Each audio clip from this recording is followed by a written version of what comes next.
Capítulo 2. A epífise.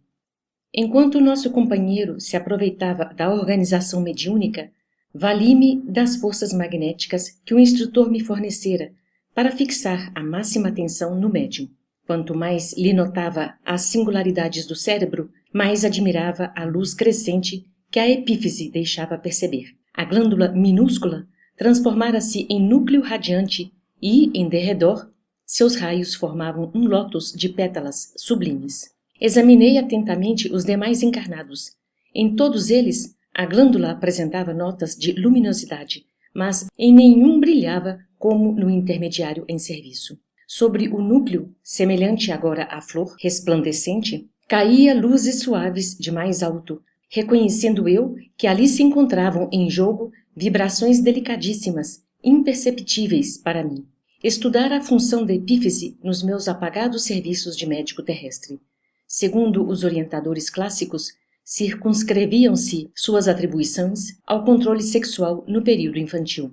Não passava de velador dos instintos até que as rodas da experiência sexual pudessem deslizar com regularidade pelos caminhos da vida humana. Depois, decrescia em força, relaxava-se, quase desaparecia, para que as glândulas genitais a sucedessem no campo da energia plena. Minhas observações ali, entretanto, contrastavam com as definições dos círculos oficiais. Como o recurso de quem ignora é esperar pelo conhecimento alheio, aguardei Alexandre para elucidar-me, findo o serviço ativo. Passados alguns minutos, o generoso mentor acercava-se de mim. Não esperou que me explicasse. Conheço-lhe a perplexidade, falou. Também passei pela mesma surpresa noutro tempo. A epífise é agora uma revelação para você. Sem dúvida, acrescentei. Não se trata de órgão morto, segundo velhas suposições, prosseguiu ele. É a glândula da vida mental. Ela acorda no organismo do ser humano, na puberdade, as forças criadoras e, em seguida, continua a funcionar como o mais avançado laboratório de elementos psíquicos da criatura terrestre. O neurologista comum não a conhece bem. O psiquiatra devassar-lhe-á, mais tarde, os segredos. Os psicólogos vulgares ignoram-na. Freud interpretou-lhe o desvio quando exagerou a influenciação da libido no estudo da indisciplina congênita da humanidade. Enquanto no período do desenvolvimento infantil, fase de reajustamento desse centro importante do corpo perispiritual pré-existente, a epífise parece constituir o freio às manifestações do sexo. Entretanto, há que retificar observações. Aos 14 anos, aproximadamente, de posição estacionária, quanto às suas atribuições essenciais, recomeça a funcionar no ser humano reencarnado. O que representava controle é fonte criadora e válvula de escapamento. A glândula pineal reajusta-se ao concerto orgânico e reabre seus mundos maravilhosos de sensações e impressões na esfera emocional. Entrega-se a criatura à recapitulação da sexualidade, examina o inventário de suas paixões vividas noutra época que reaparecem sob fortes impulsos. Achava-me profundamente surpreendido. Findo o intervalo que impusera à exposição do ensinamento, Alexandre continuou. Ela preside aos fenômenos nervosos da emotividade, como órgão de elevada expressão no corpo etéreo. Desata, de certo modo, os laços divinos da natureza, os quais ligam as existências umas às outras, na sequência de lutas pelo aprimoramento da alma e deixa entrever a grandeza das faculdades criadoras de que a criatura se acha investida. Deus meu! Exclamei. E as glândulas genitais? Onde ficam? O instrutor sorriu e esclareceu. São demasiadamente mecânicas para guardarem os princípios sutis e quase imponderáveis da geração. Acham-se absolutamente controladas pelo potencial magnético de que a epífise é a fonte fundamental. As glândulas genitais segregam os hormônios do sexo, mas a glândula pineal, se me posso exprimir assim, segrega hormônios psíquicos ou unidades força que vão atuar de maneira positiva nas energias geradoras. Os cromossomos da bolsa seminal não lhe escapam à influenciação absoluta e determinada. Alexandre fez um gesto significativo e considerou. No entanto, não estamos examinando problemas de embriologia. Limitemo-nos ao assunto inicial e analisemos a epífise como glândula da vida espiritual do ser humano. Dentro de meu espanto, guardei rigoroso silêncio, faminto de instruções novas. Segregando delicadas energias psíquicas, prosseguiu ele, a glândula pineal conserva ascendência em todo o sistema endócrino. Ligada à mente, através de princípios eletromagnéticos do campo vital, que a ciência comum ainda não pode identificar, comanda as forças subconscientes sob a determinação direta da vontade. As redes nervosas constituem-lhe os fios telegráficos para ordens imediatas a todos os departamentos celulares e, sob sua direção, efetuam-se os suprimentos de energias psíquicas a todos os armazéns autônomos dos órgãos. Manancial criador dos mais importantes, suas atribuições são extensas e fundamentais.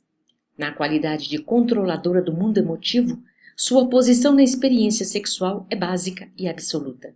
De modo geral, todos nós, agora ou no pretérito, viciamos esse foco sagrado de forças criadoras, transformando-o num ímã relaxado entre as sensações inferiores de natureza animal. Quantas existências temos despendido na canalização de nossas possibilidades espirituais para os campos mais baixos do prazer materialista.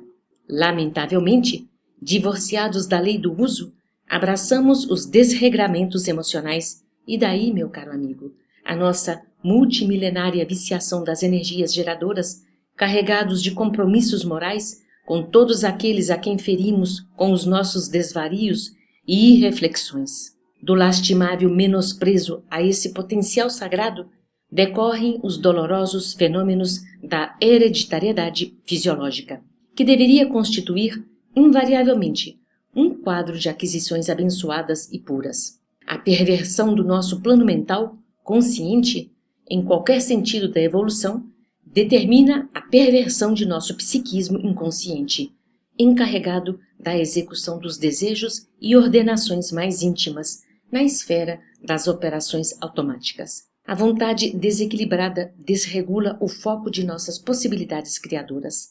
Daí, procede a necessidade de regras morais para quem, de fato, se interesse pelas aquisições eternas nos domínios do espírito. Renúncia, abnegação, continência sexual e disciplina emotiva não representam menos preceitos de feição religiosa. São providências de teor científico para enriquecimento efetivo da personalidade. Nunca fugiremos à lei, cujos artigos e parágrafos do Supremo Legislador abrangem o universo. Ninguém enganará a natureza. Centros vitais desequilibrados obrigarão a alma à permanência nas situações de desequilíbrio. Não adianta alcançar a morte física exibindo gestos e palavras convencionais, se o ser humano não cogitou do burilamento próprio. A justiça que rege a vida eterna jamais se inclinou. É certo que os sentimentos profundos do extremo instante do espírito encarnado coopera decisivamente nas atividades de regeneração além do túmulo, mas não representam a realização precisa. O instrutor falava em tom sublime, pelo menos para mim, que pela primeira vez ouvia comentários sobre a consciência, virtude e santificação, dentro de conceitos estritamente lógicos e científicos no campo da razão. Agora, aclaravam-se-me os raciocínios, de modo franco. Receber um corpo nas concessões do reencarnacionismo não é ganhar um barco para nova aventura, ao acaso das circunstâncias, mas significa responsabilidade definida nos serviços de aprendizagem, elevação ou reparação nos esforços evolutivos ou redentores. Compreende agora as funções da epífise no crescimento mental do ser humano e no enriquecimento dos valores da alma? Indagou-me o orientador. Sim, respondi sob impressão forte. Segregando unidades-força, continuou, pode ser comparada à poderosa usina que deve ser aproveitada e controlada no serviço de iluminação, refinamento e benefício da personalidade e não relaxada em gasto excessivo do suprimento psíquico nas emoções de baixa classe. Refocilar-se no charco das sensações inferiores à maneira dos suínos é retê-las nas correntes tóxicas dos desvarios de natureza animal e na despesa excessiva de energias sutis. Muito dificilmente consegue o ser humano levantar-se do mergulho terrível nas sombras, mergulho que se prolonga além da morte corporal. Em vista disso, é indispensável cuidar atentamente da economia de forças em todo o serviço honesto de desenvolvimento das faculdades superiores. Os materialistas da razão pura, senhores de vastos patrimônios intelectuais, perceberam de longe semelhantes realidades e, no sentido de preservar a juventude, a plástica e a eugenia, fomentaram a prática do esporte em todas as suas modalidades. Contra os perigos possíveis na excessiva acumulação de forças nervosas, como são chamadas as secreções elétricas da epífise, aconselharam aos moços de todos os países o uso do remo, da bola, do salto, da barra, das corridas a pé. Desse modo, preservavam-se os valores orgânicos, legítimos e normais para as funções da hereditariedade. A medida, embora satisfaça em parte, é contudo incompleta e defeituosa. Incontestavelmente, a ginástica e o exercício controlados são fatores valiosos de saúde. A competição esportiva, honesta, é fundamento precioso de socialização. No entanto, podem circunscrever-se a meras providências em benefício dos ossos. Por vezes, degenera-se em elástico das paixões menos dignas. São muito raros ainda na Terra os que reconhecem a necessidade de preservação das energias psíquicas para o engrandecimento do espírito eterno. O ser humano vive esquecido de que Jesus ensinou a virtude como esporte da alma. E nem sempre se recorda de que, no problema do aprimoramento interior, não se trata de retificar a sombra da substância, e sim a substância em si mesma. Ouvia-lhe as instruções entre a emotividade e o assombro.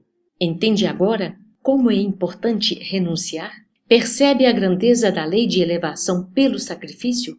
A sangria estimula a produção de células vitais na medula óssea.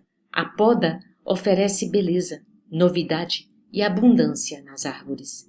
O ser humano que pratica verdadeiramente o bem vive no seio de vibrações construtivas e santificantes da gratidão, da felicidade, da alegria. Não é fazer teoria de esperança, é princípio científico, sem cuja aplicação, na esfera comum, não se liberta a alma, descentralizada pela viciação nas zonas mais baixas da natureza. E porque observasse que as instruções lhe tomavam demasiadamente tempo, Alexandre concluiu.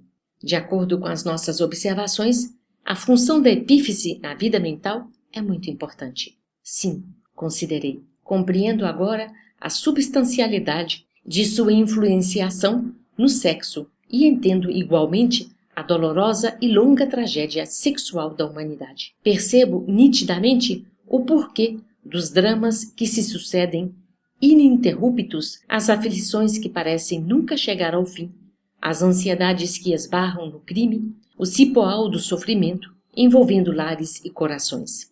E o ser humano, sempre disposto a viciar os centros sagrados de sua personalidade, concluiu Alexandre solenemente, sempre inclinado a contrair novos débitos, mas dificilmente decidido a retificar ou pagar. Compreendo. E, asilando certas dúvidas, exclamei: não seria então mais razoável? O orientador cortou-me a palavra e esclareceu: já sei o que deseja indagar.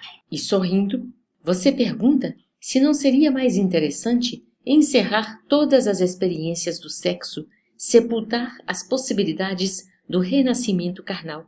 Semelhante indagação, no entanto, é improcedente. Ninguém deve agir contra a lei.